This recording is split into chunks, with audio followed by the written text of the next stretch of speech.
Ito mga matataas na opisyal ng ating kapulisan ay blind sa pangyayari yan. Dahil mayroong nagpaputok na ang operasyon na yan ay legitimate, no? At kesyo yan ay legal daw. But totally, no, ako'y naniniwala na yung mga matataas na opisyal na nasibak yan ay blind o mula sa katotohanan. Dahil binulang sila ng isang tao dyan. Ngayon po na nasabi ko naman yan, kaya na po na sinabi ng PAOK-TF, yan ay walang puto. Kaya yan ay hindi pinayakan. At ginamit mo agad yung PAOK at puputulin kita yan, no? Tapos sinundan mo na walang pondo. Base sa iyong informasyon o kaalaman, yan ba ay alam talaga ng PAOK dahil nagkakaroon ng denial eh? Ang pagkakaroon po dyan na kahit maaaring alam ng PAOK yan, yung alam walang pondo na wala silang pondo na yun, siya na pinayakan ng operasyon na yan. No, ha? At maaaring itong PAOK na i-blind din. Mag-blind din ang tao na isang tao dyan. Nailigaw. Oo, nailigaw nila. No, ha? Kung baga sa palasan ka doon, mapalabas lang talaga na itong mga napatay na to ay sindikato, kakuran, na akila lang, mayroong personal interest at pera-pera lang talaga ang labanan na yung pinaka-root ng nangyari pa nila na yan. Yung ba sinasabi mo, papangalanan ng opisyal ng polis na yan, eh? May kinalaman din sa isang grupo na napapabalita kaagawan ni Biximan. Opo, sa operasyon ng ONE. Opo, pero brother ko, nalabas ko katotohanan na yan. At sa sabi ka po sa akin ang grounds, dahil ako'y mismo na sa ground na gumagalaw eh. Ano ha, kahit? Darating ang oras, no ha, na talagang lulutang sila. Yung mga testigo, magkitestify sila mismo doon sa may korte. Pagdating ang oras na yan. Pero ano ang basis? Ano ang basis natin dun sa Richard? No? Halimbawa, yung sinasabi mo lulutang. Ito ba mga police officials na ito, may batayan tayo na sila ay talagang sangkot sa beteng? Kung may batayan tayo, anong dokumento ang makikita natin na huwag mong pangalanan, pero ano ang basihan para masabi natin sila ay direktang sangkot? Kagaya na po na sinabi ko sa operation na tayo, walang po yan. At tanong po kayo, saan nagdali at sino ang nagpunto? Napakasimple po yan. Huwag natin sabihin na yan ay sa isang mataas na opisyal natin na kapulisan. Ano naman ang magiging pera nyo para natin na bilyon ang halaga ng mga puno ng operasyon na yan? Sino po ang nagpunto? At ano ba talaga ang pinaka-ugat o ilalim ng patayan yan?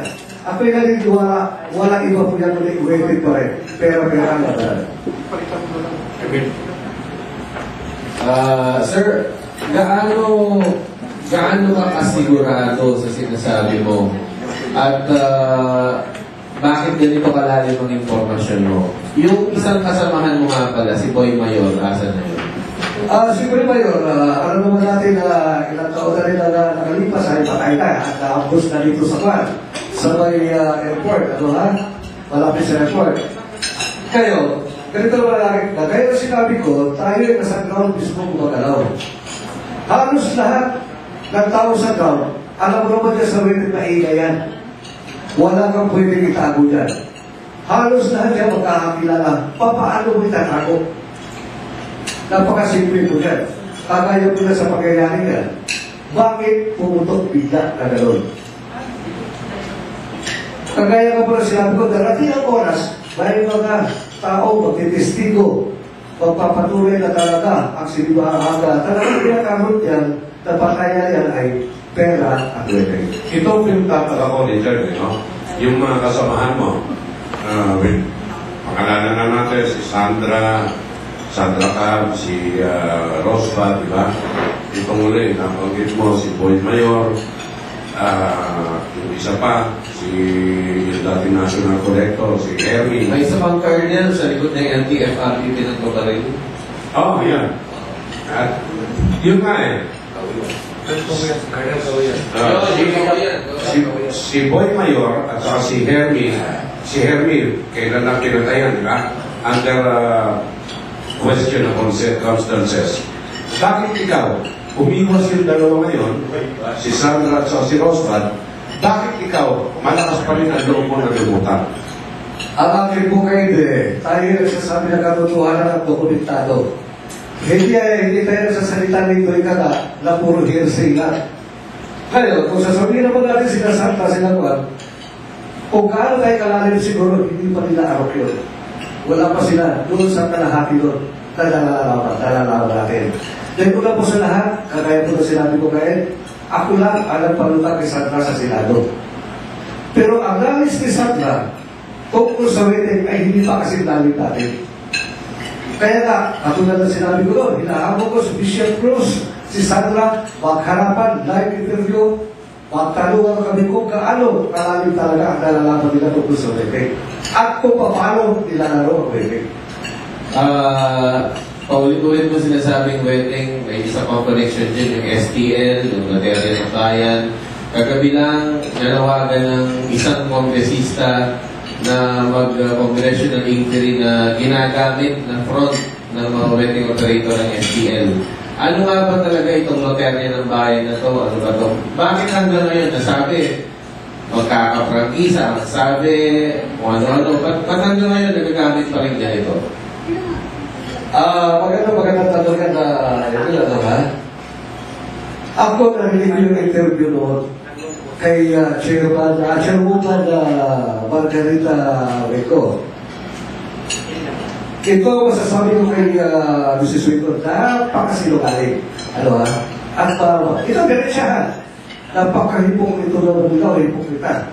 Kung sabihin sila hindi nakikilabang. No? Narito po ang katibayan. Documented po ito. Black and white. Permado ng buong PCSO. Narito nakalagay ang guidelines mismo. Kung paano ang operation ng STL. Permado po ito. Ano bang oras? Iharap ko sa mukha niya. At natin niya nakalagay lahat. Kung paano. Ano nakalagay dyan? Pwede ko po ipaseros to at ipapasa ko sa inyo. Ito po ay actually, ang STL ay dry run lang po yan, experimental. Na ano bang oras pwede mo pawiin o pwede itigil. Kaya sinasabi ni Mrs. Rico, wala daw silang karapatang ipatigil yan sapagkat yan daw ay inisyuhan ng nakaraang administrasyon ng praktisa. Napakalinaw po ang nakalagay dito. Experimental na po yan, dry run na yan. Dahil doon sa ginawa namin expose sa Senado. Ano bang oras pwede pong itigil yan? Pwede lang ipatigil yan. Narito po ang guidelines. At narito rin kung paano ang sharing. Kung ano mga violations. Isa po tayo sa gumawa ng batas yan o guidelines yan. At firmado po yan lahat. At pwede ko ipakita sa kanya to. Kaya kung hindi niya naiintindihan ito sa English, ipapaliwanag ko sa kanya sa Tagalog na paraan. Richard, may tanong lang ako. Mula sa poll hanggang sa ngayon, piso dollar na prayer laban sa wedding.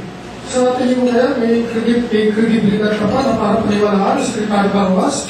Kaya sinasabi niya, wala nang wedding sa Pampanga, wala nang wedding sa La Union. Paano mo mapapatunayan yan? At paano mo mapapaniwala si Secretary Baruas? At paano kanya tatanggapin bilang isang kapatid-paniwalang piso